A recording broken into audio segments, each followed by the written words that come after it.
ரொம்ப ஷார்ப்பான புள்ளிகளால் தான் அது முடியும். உன்னால முடியும். செஞ்சுடுவானா? அதெல்லாம் கரெக்டாக முடிச்சிடும். அந்த வயசுல நாங்களாம் இதை விட ரொம்ப ஷார்ப்பான பையன். ஒண்டியா செஞ்சுட்டு போயினே இருப்பான்.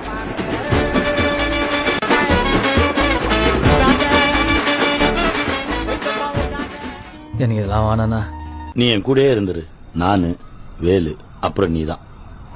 வேணாண்ணா. ஏன்டா போகணுன்ற? என் கூடறா. இப்ப நான் தான்டா ஊரோட டாப்ல இருக்கிறேன். மத்த எல்லாவனுமே எனக்கு கீழே தான். ஆனா என்ன இந்த இடத்துல தூக்கின்னு வந்து வச்சவன் நீ. ரூட் எடுக்க ஸ்கெட்ச் போட்டது நீயும் வேலைனும், உள்ளே செட்டிங் பண்ணது நீங்க தானே. ஆனா குத்துந்து நீ தானடா. மத்த பிள்ளைங்களால செந்திலாண்ட நெருங்க கூட முடியலையே. நீ தானடா கருக்கா குத்துன. இனிமே எல்லாமே நம்ம கண்ட்ரோல் தான்டா. என் கூட இருந்துடுறா. சொல்றேன்னு தப்பா நினைச்சுக்காதுண்ணா.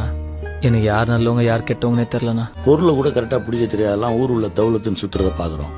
எல்லாத்தையும் கரெக்டா செய்யற வேலைக்காரன் எதுவுமே வேணான்னு சொல்லிட்டு போறதை இப்ப தான் ஃபர்ஸ்ட் டைமா பாக்குறேன்.